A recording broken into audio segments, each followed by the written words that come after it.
There's a famous way to seemingly create chocolate out of nothing. Maybe you've seen it before. This chocolate bar is 4 squares by 8 squares, but if you cut it like this, and then like this, and finally like this, you can rearrange the pieces like so, and wind up with the same 4 by 8 bar, but with a leftover piece, apparently created out of thin air.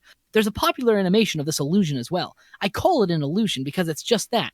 Fake. In reality, the final bar is a bit smaller. It contains this much less chocolate. Each square along this cut is shorter than it was in the original, but the cut makes it difficult to notice right away. The animation is extra misleading because it tries to cover up the deception. The lost height of each square is surreptitiously added in while the piece moves, making it hard to notice. I mean, come on, obviously you cannot cut up a chocolate bar and rearrange its pieces into more than you started with, or can you? One of the strangest theorems in modern mathematics is the Banach-Tarski paradox. It proves that there is, in fact, a way to take an object and separate it into 5 different pieces, and then, with those 5 pieces, simply rearrange them, no stretching required, into 2 exact copies of the original item. Same density, same size, same everything. Seriously. To dive into the mind blow that it is and the way it fundamentally questions math and ourselves, we have to start by asking a few questions. First, what is infinity? A number? I mean, it's nowhere on the number line, but we often say things like there's an infinite number of blah, blah, blah. And as far as we know, infinity could be real. The universe may be infinite in size and flat, extending out forever and ever without end, beyond even the part we can observe or even hope to observe. That's exactly what infinity is. Not a number per se, but rather a size. The size is something that doesn't end. Infinity is not the biggest number. Instead, it is how many numbers there are. But there are different sizes of infinity.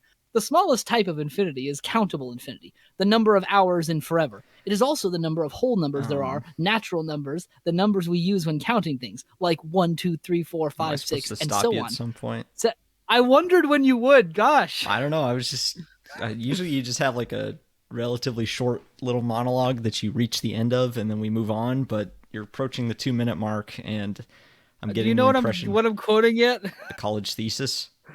No. I it? left out one line because it would have given it away immediately. What was that line? Hey, Vsauce, Michael here. Oh, nice. I'm just reading the transcript of the Banach-Tarski video. Huh. Yeah, I remember when that chocolate bar thing was going around everywhere. You seen that? I'm sure you've seen that one, right? I've seen. Yeah, dude, it was from years ago. Yeah, no, the animation. If you watch closely in the animation, they actually like stretch the pieces a little bit so that it does fill out a perfect rectangle. But yeah, I've seen people do it in real life, and it's like pretty obviously smaller. Well, I mean, if you do it in real life, it's because of the way it's cut, it looks like it, but it's like, well, I mean, the cut is obviously you're missing that much. Yeah. Because physics. Yeah. And also, speaking of which, Banach-Tarski, it's like, this is one of those mathematics, once you start getting, it's a useless, I don't understand what the point of this concept is, because it's like it only works on paper. If you try to apply it when physics matter, it stops being a thing. Because like obviously you can't cut up a ball and then make 2 balls with the same shape and size. Obviously you can't do that if you're having to use physical materials. It only works on paper, and I don't understand what the point of it is. Well, I guess most of them are like thought experiments, but I think that a lot of them do lead to real discoveries. Like I kind of think that if I had to guess, that's probably how like Einstein came up with this theory of relativity, which went on to, that's how we created like the atom bomb and nuclear reactors and stuff like that. So that was one of those cases where it was actually useful. So I don't know. I would say, but yeah, no, I have the same question. Have you ever heard that one where it's like mathematicians figured out like they had to turn a sphere inside out without what? Like, so it was this hypothetical like puzzle that they had to do. So the idea was you have this sphere that's made of this magic material that can pass through itself, but if it creases, it is immediately destroyed. So the whole puzzle was you have to create a what's defined as a crease in this case? Like a corner, like where something is bent at like I don't know. You can just look up the video. All right. I'm trying to remember what it's called, but there's but yeah, you like the material can pass through itself. So the whole puzzle was you had to figure out how to like do it without making a crease, which is like seemingly impossible, but the scientists actually found a way to do it. And then like don't you just pull it down in and there's no crease? No, that does make a crease around the outer edge, around the edge. Is that a crease though? It's rounded. That's not a crease. According to, well, You just watch the video. Like they'll explain. They have the same like the video is structured. It's like a famous video where it's like two people talking. There's like a guy and a girl, and like but I don't know. Yeah, there's the original, but then they also made a there's a parody of it that you should absolutely watch. Which one's the parody? Which is the real one called Outside In by Sklum? Yeah, so it's called Outside In. Yeah, that's what it's called. It's called Outside In. That's the original. But then the channel Hugbees, the guy that does like how things are actually made. The second one. Yeah, there's his channel. He did one called Turning a Sphere Outside In. That just I don't want to spoil anything about it. Just watch it. It's got a nice. What twist. is the point of this thought experiment? Well, that was my whole point. It's like, okay, this is cool and all. This is complicated math. You have to be a smart person to figure this out. But why? Why? Why would you spend hours figuring out how to turn a theoretical sphere inside out? You know, just cause? I don't know. I have the same reaction when it comes to like string theory, because it's like people always they're like string theory and quantum mechanics. They're like, oh, well, they're super theoretical and such, but it's like at least quantum mechanics have like actual practical applications that are demonstrated. String theory was literally just some dude was like, hey, what if the world is actually made of strings? And then they went no further than that. It's like, what does that imply? I don't know.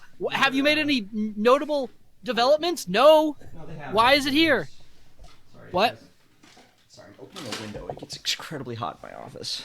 Oh. Okay, I'm back. Hi, did you hear my rant about string theory? Oh yeah, I did. I have my headphones on all the time. Honestly, if you didn't hear it, you've heard it before, so you're probably fine. No, anyways. I did hear it, but I think you're actually wrong. That they have actually made like they do apply string theory for like astrophysics and stuff. No, they use quantum mechanics. They don't use string theory. Well, I think string theory is part of quantum mechanics. Wait, what am I?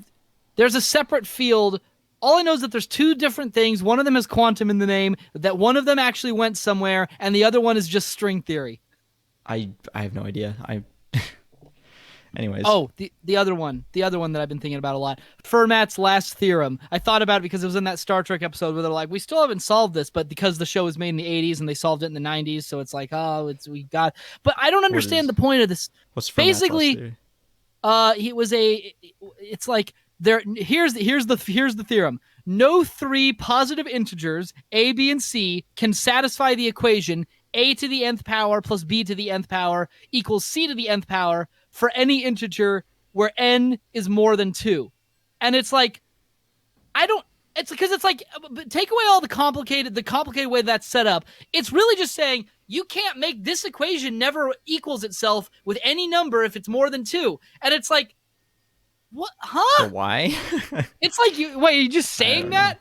It's like, how is that even a thing? And then they proved it at some point. I don't know how, because I don't understand any of this, but like they proved, some dude in the 90s proved it with like this 165 page essay or something. And it's like, what do you mean by prove it? Wouldn't you just plug in numbers until it worked? Because all you'd have to do to prove that it was wrong is find one number that works and one instance where it works. And then but I don't, like, what does proving mean in this case? It's like, how do you prove? You just have to plug in numbers, right? If you're saying that this equation doesn't work with any number, then wouldn't the solution just be put in numbers until it works? Just run a computer program? Well, like, what's the work? No, I mean, that would be a lot of work, though, because, I mean, as your spiel in the beginning said, there is an infinite number of numbers. And so until it's physically impossible to rule out every single number. Mm-hmm. So, I mean, that's your problem. But that's what computer programs are for. Yeah, but I don't think we have a computer that could actually do that. Especially if there really isn't a number, like basically you just run the computer until it burns out, and then you could still not conclusively say there isn't a number because there would still be numbers that you haven't reached. I mean, it's probably a safe assumption that there isn't one, but that's not how science works. Let's get off this topic. I'm going to get a mathematical proof. Oh, okay. Maybe that's what I'm misunderstanding, is that this is the mathematical proof. And I just remember that I hate those. Oh, yeah. No, I don't remember how they work. I just remember that it's like, here's 2 + 2. You have to do 8 steps to prove that that's true now. And it's like, why? Let's get off of math. I never even got to algebra trig. I took algebra twice and then did geometry. I did algebra. I went up to algebra trig. I just had to finish it so I could get credits. Yeah, no, to and I hated all of it. To be fair, though, I'm not actually that bad at math. I did really well in all my math classes. I did skip algebra trig. Well, I had to take algebra twice. The first time I didn't even fail it. I got a C.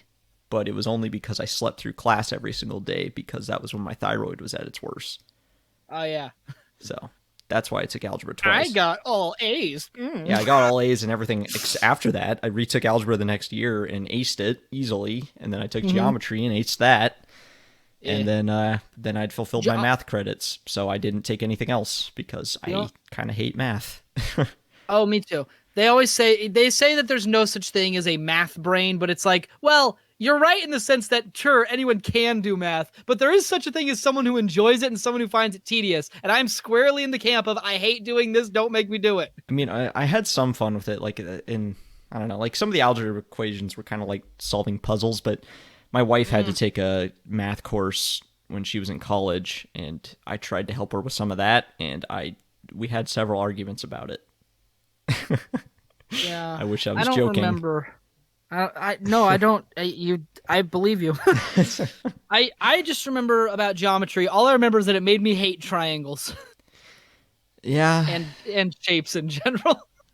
Because And then I remember I took I had to take physics because they're like, you have to take a quantitative math course in your last year, and your options are calculus or physics. And I'm like, well, one of those is science, so I'll do the science one. Unfortunately, because I never took, did I skip calculus or did I take algebra trig? One of the classes I didn't take, and it's like, oh, gee, if it would have helped me in physics to have taken that. I had to get so much help from my table mates. I would not have gotten through that class. But on the other hand, I did learn how to work with others better. Oh, that's good. So I positive life experience. Yes, I would say that was like the real value of math classes to me in high school. Weren't that they like I really don't use the math they taught me, but they taught me to think. They taught me to be a problem solver. I guess I got it. Yeah. I guess I don't know. I saw some value in it, but let's get off this topic. I'm tired of talking about math. I think the real thing, because at least with physics, at least then it's like I'm not just writing down a math equation and being like, oh look, the answer is 5. It's like it's I'm doing this so that I can make something happen. Oh yeah, no, I think physics is. I'm interested in physics, but not necessarily the math behind it. But I love like the concept of physics. Like especially like space physics. I mean, physics is math, my dude. Yeah, I know, but I mean, I'm interested in physics, except for the part that's physics. I don't do the math. I like space physics. I don't know. Don't even get me started. I played Kerbal Space Program. I did not play Kerbal Space Program. I love that game. Anyways, so yeah, I did have a topic picked out for this week. Oh yeah, I'm Mingus, by the way. Oh yeah, and I'm Futterman. Yeah, so let's see. What's the topic? I need a way to segue. I don't know what the topic is. I wanted to segue smoothly into this. Here, I'll give you a segue. If we take a mathematical proof to the something or other, just say it. Just say it. Just say the topic. Say it. Say it. Oh man, that sure was a twist. What's the topic? And that's a segue. Say the topic. I just said it. Say it. Yeah, I just said it. That was sure a twist. What's a twist? Yeah, we're talking about plot twists today. Oh, okay. Inspired by the conversation we had the other night over text messages when we were debating whether or not Darth Sidious being a Sith Lord or Palpatine being Sidious is supposed to be a plot twist. Oh yeah. And also about Count Dooku being a Sith Lord apparently supposed to be it's supposed to be a plot twist apparently. That's why I can't be sure. Well, that being said, though, like as I said, I guess I didn't say, but I've been rewatching the Star Wars movies, and I watched episode 2 the other night. And wait, first off, yes, it's confirmed this for me because I still haven't seen it in the longest time. It's definitely better than I remember, right? I enjoy it. I can see. Here's what I'll say. It's fair to not like it. I'd say I enjoy the heck out of it. I loved it. But I like all of them. I like the Phantom Menace too. Mm-hmm. Because I love the Phantom Menace. I mean, I'm sure nostalgia is a big part of that for me, though. I grew up watching them, so it's kind of impossible for me to hate them. But I do think they're good, though. Like one of the biggest arguments against Episode 2 that I think is definitely fair is Hayden Christensen's acting and just the entire love plot in general. The love plot, yes, definitely. Yeah, it's very awkwardly written dialogue. I think I think they get some of the emotions right. Like there are a few good scenes, I think, where the emotions play out properly.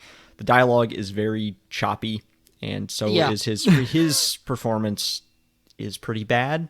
But I think, well, I mean, can you blame his? Is it his fault or is it the direction? It's a little bit of both, I think. But I mean, it almost. I don't know. This is probably just me being a little bit in denial, but I think it almost works in the film's favor because the whole idea of Anakin in that movie is that he's spent the last 10 years in Jedi training, essentially being isolated. He hasn't talked to a woman in that time, so of course he would be very awkward talking to Padme.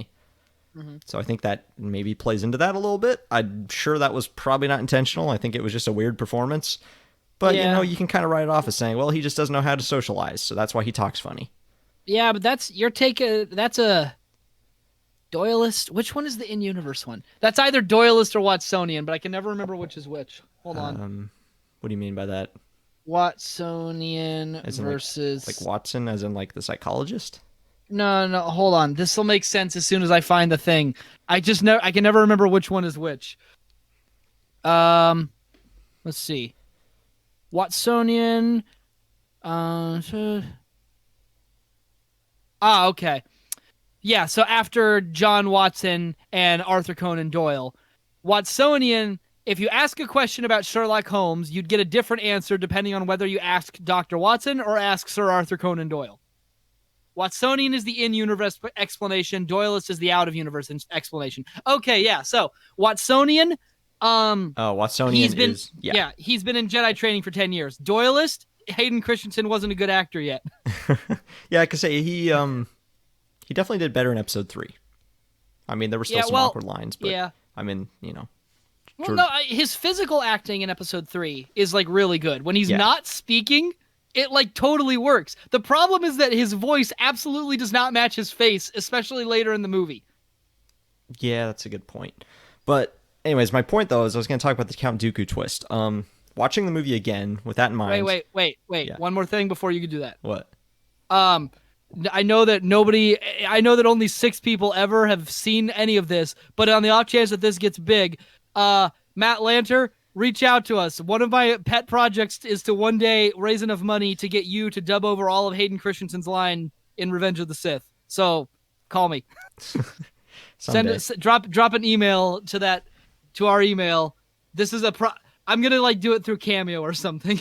just pay for a million read cameos. Yeah, can you just read all of Anakin's lines, please? Is the cameo only like a minute long? I don't know. Maybe a few minutes, but I'll figure it out. But it's just one of these days. It's one of my bucket list things. I just want to get Matt Lanter to just dub over all of Anakin's lines, and then I'll get someone else to edit them into the movie for me, so I'll have a new cut of the movie that's exactly the same, but Anakin is voiced by the guy who voices him in the cartoon. That'd be pretty good. I think that would honestly fix most of the problems. Okay, anyways, go. So the whole Count Dooku being a Sith Lord twist, apparent twist. I would say you can view it like. So yeah, I'm with you though. I was too young the first time I saw this to remember like if you knew. Yeah, if I knew going in whether or not he was going to be a Sith Lord. I mean, it seems obvious to us, but of course we know that going in. Yeah. But that being said though, like watching it again, I do see how that could be a twist because it's like when Count Dooku, he doesn't even actually appear until very close to the end of the movie. Until then, he's only mentioned. And the way yeah, no, really. He actually only appears in like the last 45 minutes probably. Huh. Which I mean is still like around half the movie. But yeah, he doesn't actually make his first appearance until Kenobi gets to Geonosis, when he follows Jango to Geonosis. Oh gosh, you just reminded me of another thing. George Lucas's tendency to make special editions of all his movies? Yeah, he did one for Phantom Menace, didn't he? Yeah. One thing I honestly think that would have been better, well, I mean, you can't now, unfortunately, just film a few scenes with Christopher Lee for Count Dooku before he turned to the dark side and edit them into the Phantom Menace somehow. Because, like, he mentions his relationship to Qui-Gon, and it's an important part of his character and why he fell to the dark side, and it would also help tie the Phantom Menace back into the larger saga better. I just think that would be really helpful. Yeah, that would be nice. I think he maybe had already left the Order by the time Phantom Menace happened, though. No. He explicitly left after the death of Qui-Gon. Oh, okay. I didn't know that part. But yeah, I guess, so yeah, what I was going to say though, Count Dooku, he's first mentioned, of course, in the opening scroll. He's the leader of the Separatist movement. That's kind of his introduction. But then throughout the movie, they talk to him as being a former Jedi that left the Order. Mm-hmm.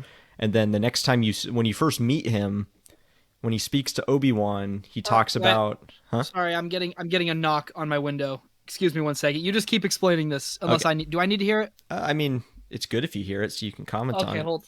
Okay, sorry, I'm getting a knock. Here, just stall him for a second. All right. I'll talk about a separate point at the moment. Uh, Not actually. No, I'm not available. Probably should have muted his Working. mic. I'm recording. All right. Separate point. Jango Fett in that movie, he was pretty good. Okay. It's kind of Exercise on Saturday though. it's kind of weird to think that he played Boba Fett so many years later, and just Uh, it's like really makes me wonder how Book of Boba Fett turned out the way it did. Because if he had just kind of carried like taken I'm some of that back. energy. Oh hi, I was talking about how Tamara Morrison played Jango Fett in episode 2, and how if he had just carried some of that energy to Book of Boba Fett, it would have turned out a lot better. I don't think it's his fault. I really don't think it's He his fault. It's the way he the he character was came written. out. Yeah, he came out after the fact saying like Boba Fett shouldn't talk as much and he shouldn't be wearing. He should wear his helmet more. Yeah, no, I love Tamara Morrison. He's awesome. So I wish he had been able to carry some of his Jango Fett performance into his Boba Fett performance, because that was like would have been great. But I still hold that Jango Fett was essentially just a do-over of Boba Fett. yeah, he still went out like a chump though. No, he didn't. He went out in an actual fight. He got trampled by unlike a Boba Reek Fett, first, which yeah, is the but name of that big rhino thing. unlike Boba Fett though, He got to go he out actually fighting, was important. He was actually important to the plot. Got to fight a Jedi and got to have more scenes of being cool, and then got killed in a way that wasn't totally stupid. Yeah, I mean, he did. You know, unlike Boba Fett, who gets nudged and then he flies into a sarlacc and gets eaten. Well, of course, that's not his canonical death anymore. But yeah, no, Yeah. I guess that's my point though. Was just saying, like, as awesome as he was as Jango Fett in that movie, it's so amazing that Book of Boba Fett turned out the way it did. And yeah, no, I think it really is just the way it was written. Yep. Yeah. There is no hope. Yeah. I'll watch Bad Batch and that's about it. Yeah. All right. Back to my point though about Dooku. So Yes. when you first meet him, they talk about how he left that. Oh yeah. So he talks to Obi-Wan, right? And like his first thing he talks about is he tells him he left the one of the big reasons he left the Order is because now a Sith Lord is in control of the Council, which is also kind of a point, is in charge of the Senate, which is also a point against like the Darth Sidious twist, because like right then he just confirmed that a Sith is in control of the Senate, and you know at that point Palpatine is the Supreme Chancellor. So I mean they didn't outright confirm it, but still. I'm of the opinion that George Lucas knew you would at least suspect that Palpatine was the Emperor, probably because, you know, it's obviously the same actor that played the Emperor in Episode 6. So he probably just didn't see any point in hiding it. Well, because it's like, if only I could be sure, because he also thinks that Dooku being a Sith is a twist, and it's super obvious. Well, so no, I can't tell if it was intentional dramatic irony or if it was just a really obvious twist. Well, I mean, in universe, it had to be a hidden fact because for the plot to work, you know, the characters, I guess it's Watsonian, it had to be a twist. Doyleism, we probably all knew. There you go. Yeah, but I also knew that, oh wait, that might, never mind. That's irrelevant. Okay. Well, back to my Dooku point, though, because I guess that's what I'm saying is that I actually think that Dooku being a Sith Lord can be a twist. I mean, it's one that you could probably predict, but it is like, so when he talks to Obi-Wan though, like I said, he says that one of the big reasons he left them is because the Sith is in control, which implies that he's against the Sith, and then he outright tells Obi-Wan that he should side with Dooku so they can destroy the Sith together. So it sounds like he's very much against the Sith. He just left the Order, you know, and is no longer a Jedi and is now leading the Separatist movement. Because I mean, we've both said before, Dooku isn't really portrayed as a villain in Episode 2 as much as he is just, you know, and Episode 3 for that matter. Yeah, I mean, that's really. true. Yeah, I mean, yeah, you're right. It's not He's until more the Clone nuanced. Wars. Yeah, it's not until in Clone Wars he is an outright villain, but in those movies he genuinely seems to be someone trying to do the right thing that's just on the wrong side of the conflict. Well, I think canonically that's what he is. It's just that the Clone Wars itself doesn't have as much nuance, at least when it comes to his character. So you end up with he's just more of a villain. But I think canonically he's supposed to be good intentions, but a much different and more brutal way of going about it. Yeah. So all that being said, so yeah, I guess that's my point, is that he sounds like he's against the Sith. He outright tells Obi-Wan he wants to destroy the Sith and that he left the Jedi because they're under the influence of the Sith. So the fact that at the very end when it turns out, ooh, he is a Sith, it's like, I could see it being a twist. But, you know, anyone with knowledge of Star Wars would probably know that.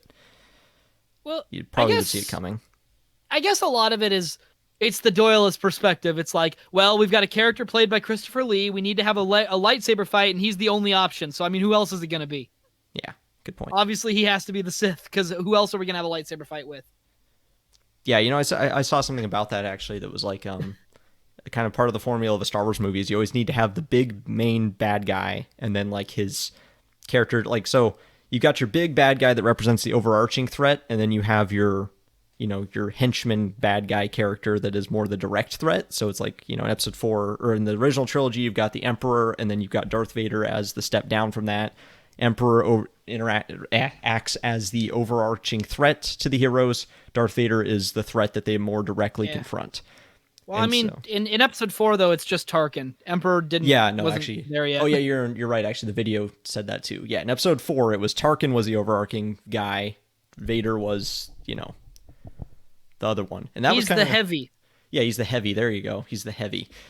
So yeah, in episode, so then following that formula, episode 1 you had Sidious and Darth Maul. Episode 2 you had Sidious, and then you needed to have someone else. So like you said, it's obviously going to be Dooku. Episode 3, of course, it's Anakin. Well, it's General Grievous. Oh yeah, no, you're right. Actually, it is Grievous, and then Anakin. Yeah, never mind. But yeah, so then that also kind of goes into the whole sequel trilogy thing. That was the point that they made in the video as well, is that once it came to The Last Jedi, so like, in episode 7, you had Snoke, and then you had Kylo Ren. So in episode 8... Where does Hux fit into this? He kind of Hux was there in episode 7 too. Yeah, he's pretty pointless though. Then he's Nazi in episode 7, and then he's a petulant Nazi in episode 8. And then in episode 9, he's a traitor who's also a Nazi, and then he gets shot and none of it matters, and then some other dude takes over. Yeah. And then Palpatine's a zombie. Yeah. But yeah, that was kind of the point they made, is like that's in episode 8, like if Kylo had, or I guess if, yeah, no, what they should have done there is had Kylo now move up to the role of big bad guy, Rey joined him, and then she becomes the heavy. Yeah. Yeah, that's what they should have done. The better...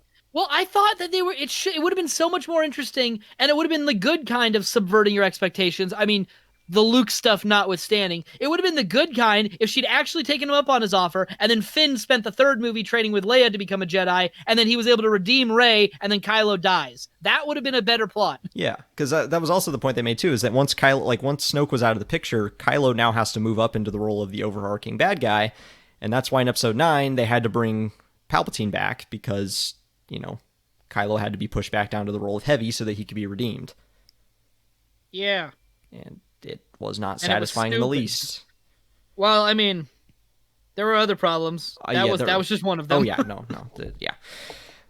But yeah, I guess my point's been made though. Dooku could be a twist, but anyone with the knowledge of the formula of Star Wars, sees it coming. Yeah. I just realized I know what the ad break is going to be on this episode. Oh, cool. Don't spoil it. And I think you do too. Oh yeah, I think I do. Good. We'll confirm. I have 2 ideas that it could be. Your first instinct is probably correct here. Well, my first instinct is tied on 2 different clips. So, we're at the 28-minute mark. Let's kill 2 minutes, and then we'll cut to the break, and we can discuss what it is. Okay. So yeah. All right. So, I guess we'll have to put up the spoiler tag one for this one. Well, okay. So here's the thing, though. This whole episode's about plot twists. I feel like the spoiler tag is kind of redundant. That's true. The spoiler tag only applies to things that aren't on topic. And, the spoiler tag would be up for literally the entire episode if we followed that. So I guess we'll just call this episode Plot Twists, and then in parentheses, there are spoilers. Yeah, there you go. Or something like that, just so that they know what they're getting into. I do not want to ever accidentally spoil something, because I hate that. So yeah, we'll just give a lot of heads up for what we're talking about, but then, yeah, I don't see I'm not going to throw up the spoiler banner for this one just because... Okay. So what's your next topic? Zootopia. Okay. Spoilers for Zootopia incoming. Incoming spoilers for Zootopia, that movie that was honestly pretty much okay, but I think it's overrated in a sense.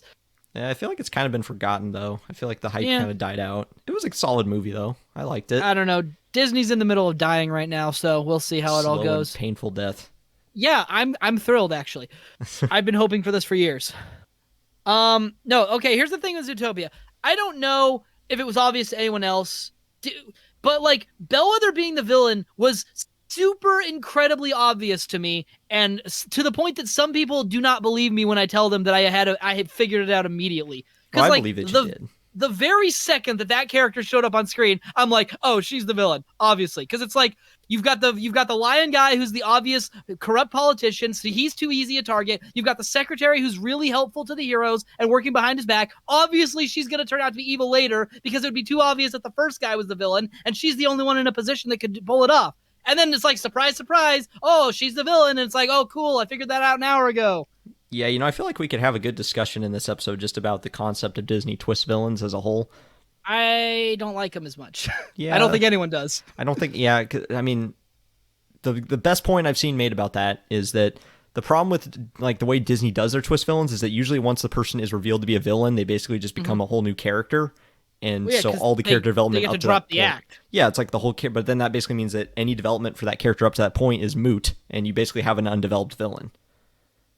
I think the main I don't think that's necessarily true, because it's like if they reveal themselves to be a villain, then it's like, oh, then you have to go look and reevaluate everything they did in the movie and see like, oh, Yeah, they were secretly manipulating. The problem is that you get a boring performance because now you go most of the movie without a villain and all the hammy villain stuff gets shoved right at the end of the movie, and they only get to be like they only actually get to be the villain for like 5 minutes. Yeah, that too. But I mean, your first point though, like if it's well written, that's how it works. But that's not always the case with the Disney twist villains. Like I guess the prime example is like Frozen. You have the boyfriend. Oh yeah.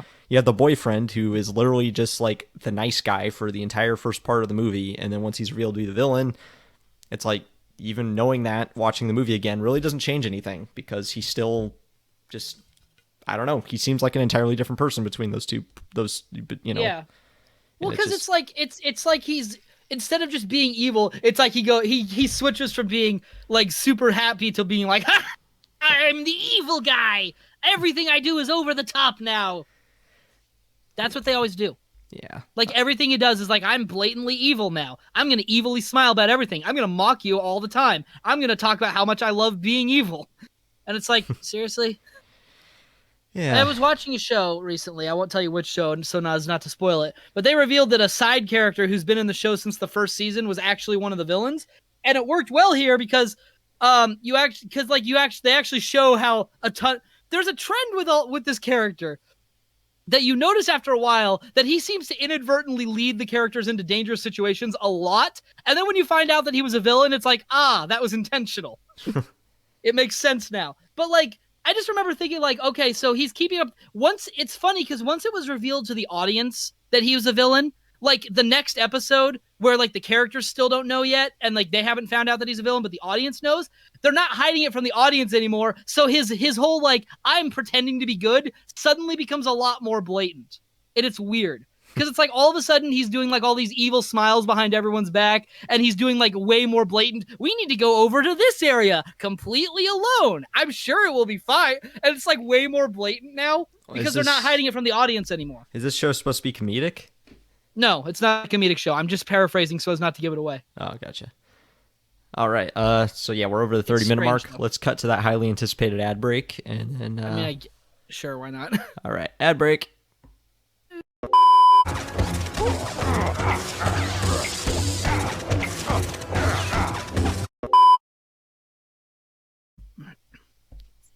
All right. I bet you I can get closer to the microphone than you can. I'm not going to take you up on that. I bet you I can get closer to the microphone than you can.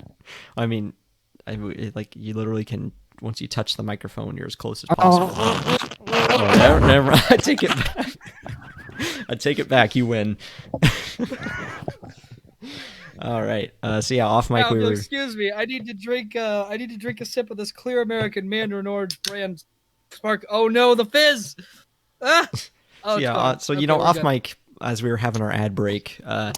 Delicious. We were discussing something I feel like should be brought up in the podcast as well. I feel like it's a good point to touch on. But yeah, we were talking about how. I gotta wipe the saliva off my microphone. Thanks for I didn't need to okay, know go. That. Okay, yeah. So we were talking about. You knew it was there. I didn't want to think about it though, but I knew that. So we were talking about how, like in Star Wars, basically once you're on the galactic scale, every planet basically represents one city, and it's like, yeah, it's an inevitable problem you have when you're writing a world on that scale, but. Yeah, every sci-fi franchise does it.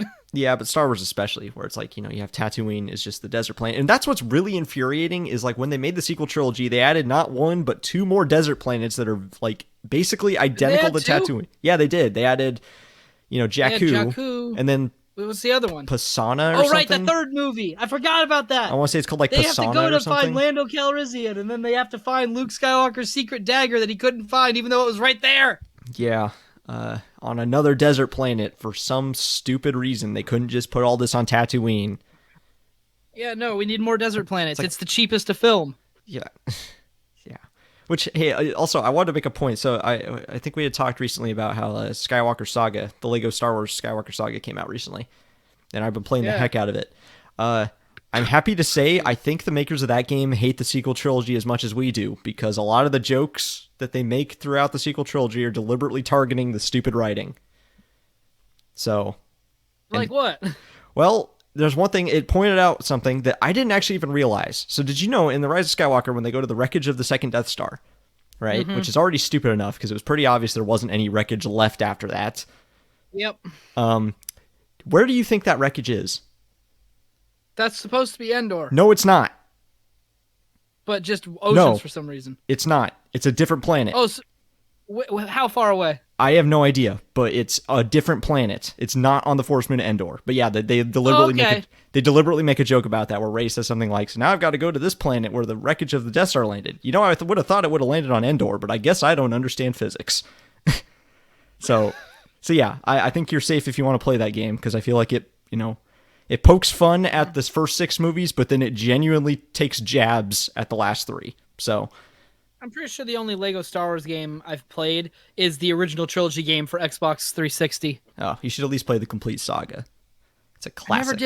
I never did play the prequel Lego game. There's really no point anymore now. Like, the complete saga has, the first 2 games put together with more content added, so there's really no reason to play the first or second one anymore. Play the complete saga. So I'll just get the complete saga. Yeah.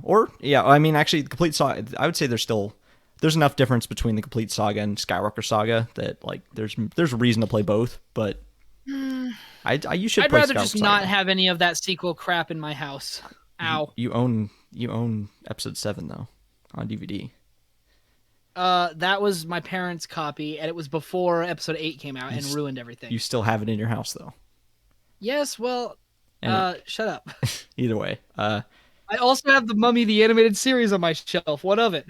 all right. Either way, It's a terrible show. Lego Star Wars Skywalker Saga, 10 out of 10, great game. It's awesome. I'm giving it a 7 out of 10 to remove the points for the sequel movies. Sure, if you want to do that. But but that was my point though, is that that not only like the stupid crap with the wreckage, like I did not realize that when I watched the movie. I just thought that was supposed to be back on Endor, but for some reason there's a lot more ocean now. No, it actually landed on a different planet, and apparently the in-universe reason. Did it land on planet, whatever the Endor planet is? No, the planet is moon. called Endor, and technically that was like the forest moon of the planet Endor, which is also Endor. What the? Yeah, no, that's canon. Like, no, it's actually like it's called the forest moon of Endor because like Endor is the big planet that it orbits. Oh, you've got to be kidding. But yeah, no, people colloquially, however you say that word, they refer to it as Endor. So if you say Endor, it's pretty safe to assume you mean the forest moon of Endor. Yeah. Let's see. I'm gonna look this up. Let's see. Death Star 2 wreckage planet. I guess can we give the sequel trilogy too much crap? I mean, we can by the time they get to 1,000 Death Stars, but like when their first plan was bigger Death Star, that, to be fair, that was also Palpatine's first plan too. He made Death Star and then it was destroyed, and then it turns out his new plan was bigger Death Star. Yeah. Oh yeah. So here we go. So a portion of the Death Star ruins were located in the oceans of the moon Kef Bir in the Endor system. So it is part of the same system.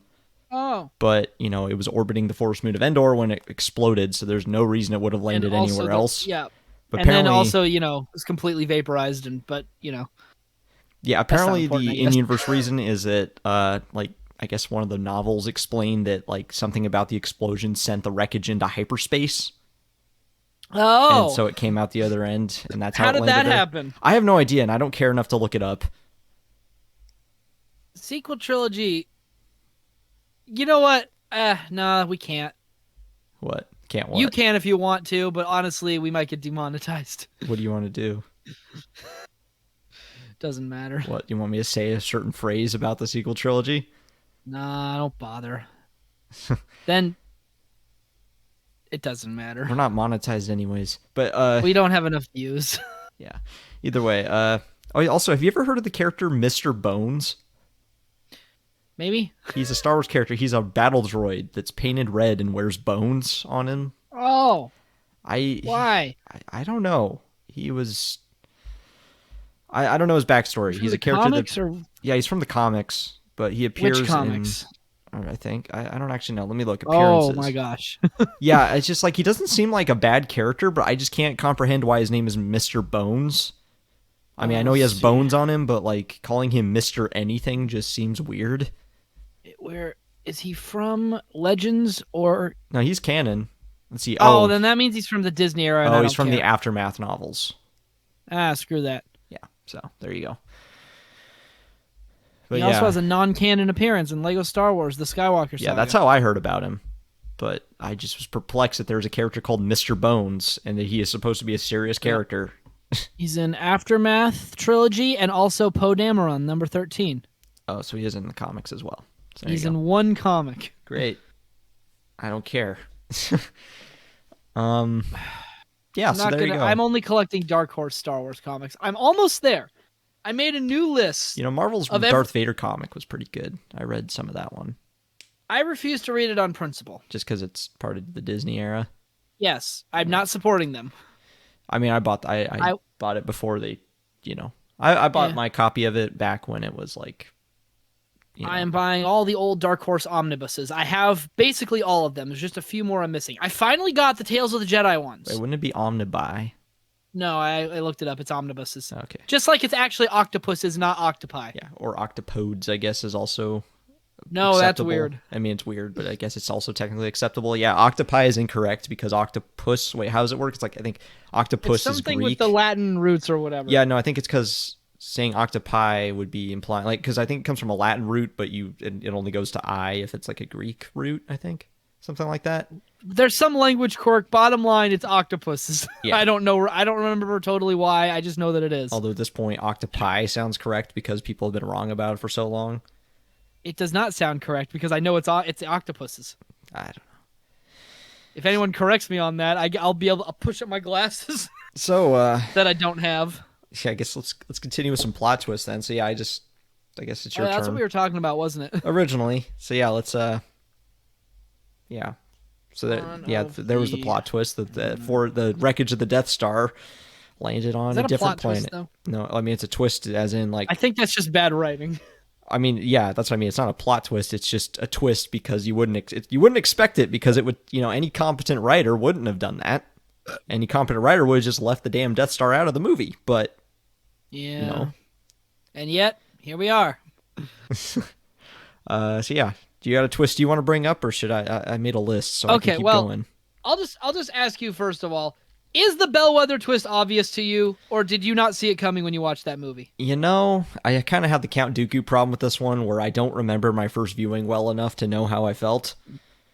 I don't think I saw it coming, but I think it was because I wasn't paying full attention. I mean, I was paying attention, but I wasn't like thinking very critically about the movie. I was kind of just in like, it's a Disney movie. It doesn't take a lot of thought, so I just kind of watched it and didn't think too critically about anything that happened. So I feel like if I had tried, I could have figured it out, maybe. But in hindsight, yeah, it's obvious. But I guess I didn't see it coming, if I'm remembering correctly. So I don't know. I've got one of the problems I have. There's a couple of problems here. It's the general sense. So, oh gosh, where do I even start with all this? Okay, here let me start at the beginning here.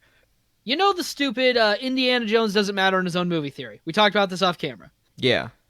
So the problem with that theory is that not only is it wrong, but it betrayed because it's wrong because the movie is not about. It's about his character arc, which does matter, and the impact. He's doing things, but he's not driving the plot. But that doesn't matter because that's not what the story's about. So saying he doesn't matter is not true because the story's about him and and how he changes. He goes from having no faith at the beginning to doing an act of faith at the end of the movie, and also improving Marion's life, arguably. But beyond that, it betrays the mentality of like that films are something to be solved. That like you have to watch it and you have to get one over the creators of the movie. You got to figure it out before they do. So this in sense comes back to this other issue where everybody is trying to outsmart everybody, which I don't know if that's good or not. It's like, if you can predict a twist, then that's probably a good thing because it means that they're forced. Well, if we assume that the writing is good, then being able to predict a twist is not necessarily a bad thing because it means that the foreshadowing was done correctly. If you do foreshadowing, you should be able to predict the twist if you put everything together sufficiently. But sometimes part of the fun is not trying to predict the twist and just letting the story play out and then letting it reveal it to you. And then, because like sometimes I almost wonder if I'm missing the point when I watch movies because I usually am trying to figure out what's going to happen next because that's just what I do. But it's like, am I robbing my own enjoyment of this movie by not letting the movie just tell me the story on its own terms by trying to figure it out?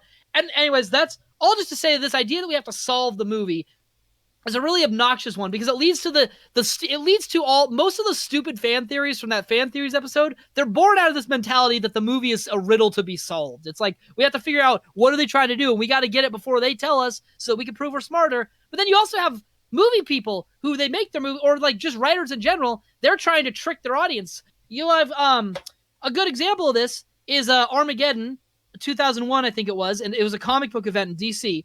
And they set up, there was this big saga, and they set it up where like the villain named Monarch who came from the future, and his identity was a mystery. So they set it up. Readers guessed the twist several months early. They figured it out.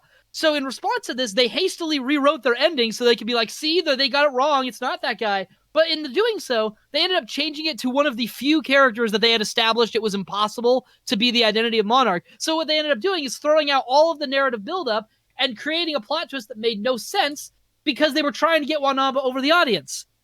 Yeah, so it's like all this point. Well, it's like you first of all don't change your story if people figure it out because it's like that if they figure it out that means you were doing it correctly. But second of all, is trying to figure out the movie wrong in the first place? If there's a twist villain, are they inviting you to figure it out, or are you just supposed to be come along for the ride?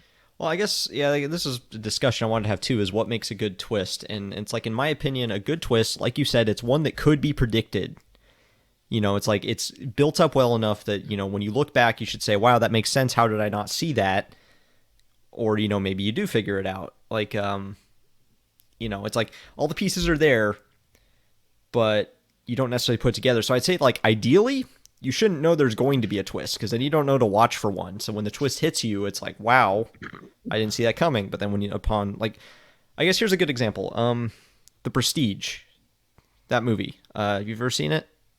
No, but I know what happens. Yeah, so Hugh Jackman and Christian Bale are magicians trying to one-up each other Prestige constantly. Spoilers coming up. Here they come. Yeah, I mean, obviously. But so this movie has not one but two twists, and they're both pretty well set up in a way. But like the big one I want to talk about for the sake of this conversation is the one where so like the whole plot revolves around they're like the big trick they're trying to create is the transported man is the idea. Mm-hmm. So the whole idea is Christian Bale comes up with he is amazing. He has this trick and like they're both trying to one up each other with how they perform this trick. Christian Bale does it where he like bounces a ball across a room, steps into a door, and then on the other end of the room he steps out of the door and catches the ball. And then, like, Hugh Jackman is trying to figure out how he does it because, like, they insist that he doesn't use a double when he pulls this off. So, like, Hugh Jackman, I don't know, I'm getting way too much into the weeds on this. Point is, at the end of the movie, it's revealed the way this twist was pulled, or the way that this trick was performed, is that Christian Bale had a twin brother the entire time, and that he was so dedicated to this trick that he, like, him and his twin shared a life.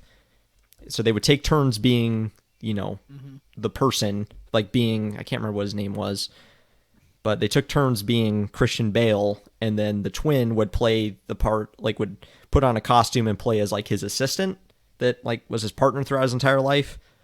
So, at the end of the movie when that twist is revealed, like you can look back and see it's like, okay, obviously now once you know it, that guy obviously is just Christian Bale in a costume.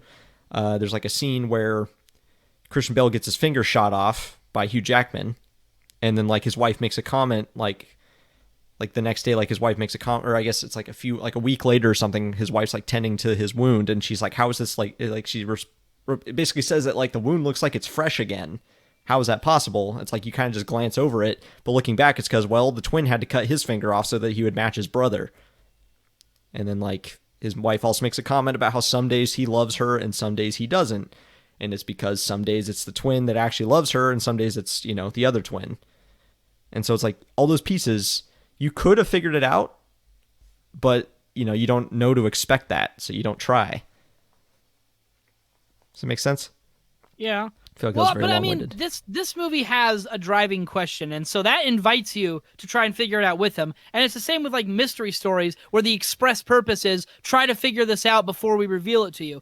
But like in storytelling in general, should you always be trying to figure it out, or should you just be like, just tell me, just let it happen? Because sometimes I wonder if you're missing the point of the movie by trying to figure it out. I guess it entirely depends on how you prefer to consume movies. Some people love to pick apart movies. That's like that's how part of their watching experience and how they get enjoyment from it is by, picking it apart and looking for flaws. Some people like to try to solve the puzzle. Some people like to just sit back and be entertained, and that's why they can watch movies like Transformers and be perfectly happy with it.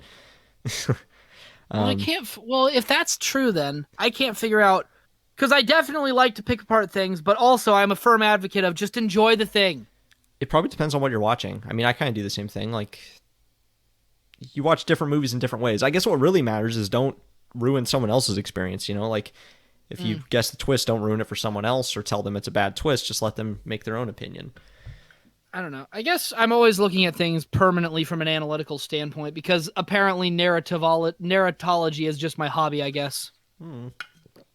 Yeah. That's what I do. I'm an amateur narratologist. I like analyzing tropes and storytelling techniques and then figuring out how they fit together in different narrative formats. That's just what I like doing. I mean, that's just part of being a writer. I'm not a writer. I mean, I'm only kind of a writer. Yeah. Should we keep going? Do you have any twists you want? Do you have a twist you want to bring up, or should I go ahead? Well, you go first. You have more. Okay. Let's see. Next one on the list. I mean, I guess to go back to Star Wars, the most famous twist in Star Wars is Darth Vader being Luke's father. What's your opinion on that twist? Well, I mean, I feel like that this particular, because he made it up as he went. I know, it's like this one, and we all know that, but like, there are several issues that make it glaringly obvious that he was definitely making it up as he went. But for some reason, we don't give him any crap for that, despite the fact that that's also exactly what the sequel trilogy did. Well, I've said my point about this several times before, and I'll say it again. It worked in the prequel or in the original trilogy because it was all George Lucas. He was the one writing it, and it was his vision. So he's making it up as he went, but it was his singular vision. In the sequel trilogy, you had multiple writers making it up as they went, all trying to undo each other's work along the way. That's why it didn't work. If you just let J.J. Abrams make the entire trilogy and make it up as he went, it probably still would have sucked, but it at least would have been cohesive. That's probably accurate. Yeah. It would have sucked probably just a lot differently. There would have been a lot more questions asked, and none of them would have been answered by the end, or they would have been answered very unsatisfyingly. No, he probably would have revealed that it all took place in a black hole, and then a tesseract would be there. Oh. All right, then. Is that a reference to Interstellar? And then he'd fast forward through his life and then see himself die as a baby with a giant monolith. That's Space Odyssey, 2001.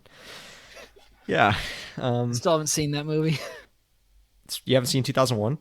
No. It's worth seeing. It's probably one you could watch and like fast forward though, because that's the thing. That movie, it's a great movie. Boring, I hear. It is. It's really boring. I still enjoyed it just because I'm a sucker for space stuff, and they do space stuff really well in that movie. It's like, I would say it's a movie that did not age well at all, is the problem. It's like objectively good, but yeah, for a modern audience, it's boring as hell because a lot of what it does is it just has long, lingering shots. Gosh, this movie came out in 1968?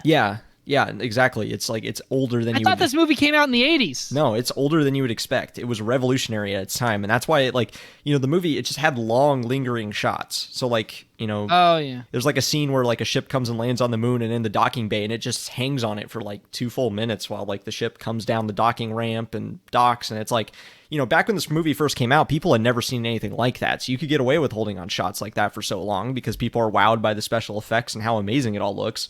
Nowadays, we see stuff like that all the time, so for them to just linger on that shot is, kind of stupid. And I mean, like, the prime example, I think, is the Stargate scene at the end. It's like, it's 12 minutes long, And Wait, it's you mean the scene of him being like going into the weird lights? yeah, That takes 12 minutes. yes, it's like Are 10 you maybe. serious? Yes, I'm serious. It's like 10 or 11 minutes. I don't remember. It's like somewhere between 10 and 12 minutes long of just like flashing colors and like he flies over weird landscapes. Oh It's my trippy as gosh. hell and weird and yeah, kind of 12 minutes? yeah, it's ridiculous. But back then, it took them a lot of work to make that. You know, like to make all those weird trippy colors and landscapes. So I'm sure for those audiences, it was crazy. But nowadays, anyone with a basic video editing software can make the exact same thing.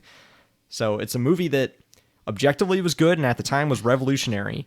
Nowadays, it would probably really benefit if someone would make like a cut down version of it where you could preserve the plot, but then cut down some of those shots.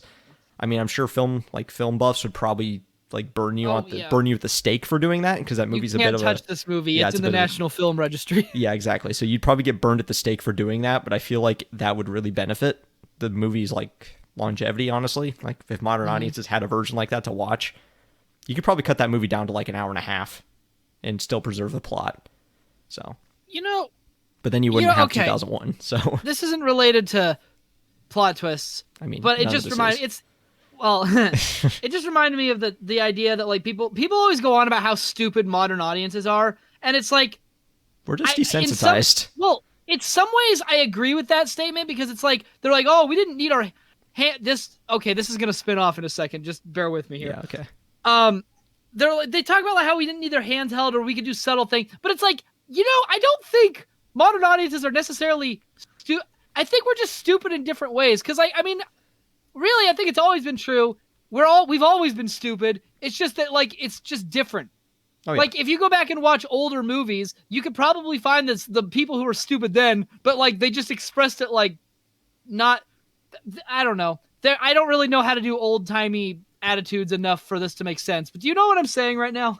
I think so. I mean, yeah. Does any of that make sense? Kind of. I mean, I know a lot of people say modern audiences are stupid, and that's probably just because like the prevalence of like action movies and like I said, Transformers movies, they make a killing every time they come out, but people seem to universally agree that they're not that good. So that kind of shows that people just like a good popcorn movie, which I guess objectively makes them stupid. But I don't know. I don't agree with that. Because it's just this whole notion of like the whole hand holding idea. It's so stupid. But I hear, okay, here's where it starts spinning out and where it stops being as relevant. With video games, okay? I heard it in relation to this, and I already know your opinions. We know my opinions. The Dark Souls games. Okay, some people, myself included, I don't like the game's storytelling technique because I think that the way it does it is too vague and obscure to be considered good storytelling. I know you really like it. You really like the environmental storytelling. It's not it's not for me, though. Oh, yeah, However, so when people express this opinion, you always get this swarm of people that just swoops in, and they're like, "Well, that's just because you weren't paying enough attention. If you really, it all makes sense if you just pay attention." It's like I won't disagree with you at all. Like Dark Souls has really, really terrible storytelling, but it's because it's not a story game, and I think, like I said, I think that works in its favor because the game is not. You don't play the game for. I mean, you can play the game for its story, but that's not what it's there for. It's there to be a challenging experience. And, a lot of people want to come through that and they don't want to be like bothered with the long in-depth lore because the Dark Souls games, like the basic plot's not that complicated. But it's like once you get into the lore, it gets overly complicated really quick. So a lot of people just don't want to be bothered with that and just want to play the game for the challenging experience. So I think it's fun. Like I think they found a really good way to handle it. They put the plot in the game. It's there. If you pay attention and you go and look around in all the corners and talk to every NPC, you can piece together like the story of this world. So I really like it. Yeah. It makes for a fun experience. But yeah, no, I agree. It's not good storytelling at all. But that's not the point. So it just depends on if you like that kind of game. I'll put it like this. Okay, it's like when I play games, I will go out of my way to find all the little lore documents because I like reading those. Yeah, same. The thing is that in other games, there's an actual plot so that if there's an actual through thread of plot, even in Doom Eternal, which is famously very plot light, there's still an actual plot. Like I know what I'm doing and why I'm doing it at any one point, and there's also just happens to be documents everywhere that I can read. BioShock, I know what I'm doing, I know where I'm going through, I know why I'm doing it. If I don't listen to any of the audio tapes, the game will still make sense for the most part. Yeah. The problem with Dark Souls is that it's all lore. Yeah, the plot through thread doesn't really, it's not there. It's just those documents. And so it's like there's nothing holding it together. And what you essentially end up with is an experience where you're basically just doing stuff until the game ends. Yeah, no, But it's like in other games, I know why I'm doing it at any one point because there's that through thread. well, yeah, no, But it's like, wait, hold on. oh, sorry. Sorry, this is it's gonna be a little long-winded. I hope try to. Yeah, no, don't worry about it. Okay, here, respond to this part first, and then I'll just keep going. Okay, yes, I probably should respond before I lose this train of thought. So, oh shoot, I'm losing it. Okay, what was I saying? It's the Dark Souls. The plot. Yeah, okay, so yeah, you basically what you have there is almost like two different parallel experiences in that game. You have the story experience, and then you have just the sheer gameplay experience. So the thing is, Dark Souls, like a lot of people say it's like an homage to like the NES era of difficulty in gaming, because which I don't like either. Yeah. I don't think it's quite that bad. Dark Souls is a little more fair. Not Elden Ring though. Fair? Not always. Especially not the first Dark Souls. Not always fair, but I mean, just look at the bed of chaos. But in Dark Souls though, it's kind of like that. In NES, like the first Mario game, is basically what you just described. There really isn't a plot. You're just doing things. You're getting to the end of the level until the game ends. You can read the little pamphlet if you want to hear the story of what's actually happening. Dark Souls kind of follows that same experience where it's like they tell you where to go. Like there's never a point in that game where you don't know where you're supposed to go I mean, there may be a few times like that, but you figure it out. So it's like, it's purely just a video game. If you strip the story down, it's just that. They tell you where to go, you go there and you do the thing, and then the game ends. If you want the story experience, it's there for you to find. Okay, I'll respond really quickly, and then so you can keep going. I don't think it's necessarily fair. Oh, okay. I don't think it's necessarily fair to compare Mario, because I think Mario is just a different kind of game. It's a platformer. It doesn't act like there's more to it. It's literally just, you're a dude, there's a turtle, he kidnapped your girl, go get him. And like, it doesn't pretend like it has anything more than that. It's just a platformer. But I think the problem with Dark Souls is that Dark Souls, well, at the very least, the people who defend Dark Souls and like really get into it, they act like there's way more to it, and like that it's like some profound thing. Because every time, if you try to say you don't like it because of the way that it tells its story, because it's just lore, it's just too hard, they always swoop in and they're always like, oh, well, you're just not playing it right. If you pay attention, it really does make sense. And then you get all these other people who come in and they're like, well, we like games, we're real gamers because we like games that don't hold your hand, unlike some people who need to have their hand. And it's like, is it really hand-holding that I ask that the game just have a plot? That's not hand-holding, that's just telling a story. Like, I don't understand this idea that for a game to be a real game and not a baby game that holds your hand, it has to be like just drop you in a world. Here you go, have fun. Because I mean, like the original Legend of Zelda also does that, and I don't like it as much. It's annoying. I had to print out a copy of the world map, so it's like, okay, now I know what the world looks like. Now I can play this game, because it's like the game. Otherwise, I'm never going to find anything. Which, I mean, I think that is the way the game was meant to be played. I believe the original game actually came with a map in the instruction manual. So I believe that is the way the game was intended to be played, but that was back in the era when, stuff like that was given through the game manual. Not like, nowadays everything is found in game. So that was back before then. But yeah. Anyways, continue. Yeah, sorry. The idea that Dark Souls is, because if people always say that they don't like it, then other people come in and say that they need to get good, or that they suck, and that they're just not paying attention, and that they always have all these justifications. And it's like, that's the problem, is because it's like, if most people, if you try to say Dark Souls storytelling is not good, like, unlike you, who is like, well, yeah, because it's not really that kind of game, they'll be like, no, it is good, you're just not paying attention. And it's just this elitist viewpoint, and it pisses me off. I love the Dark Souls games. But I am not a part of the community, because that community is a vicious pit of vipers. Seriously, if you complain about anything, there will always be people ready to fight you about it. Or if you complain that a boss is too hard. If you think Poop Dragon's hard, you're definitely not ready for Diarrhea Souls. Yeah, it's a Pro ZD video. There's the thing about every fan base is that every single fan base has a section of those fans that just suck.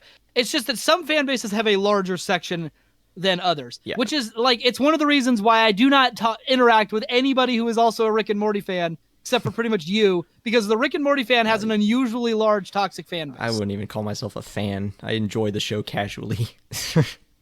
Well, I mean, if you like it, that would make you a fan. Yeah, I'm on the fence. But yeah, and I guess I should also say, like, not all the Dark Souls community is like that. I've had some interactions on Reddit, or I've seen some interactions on Reddit. Like I said, I don't really participate, but there are some genuinely like cool people in like the Dark Souls community on Reddit and stuff that, help each other out.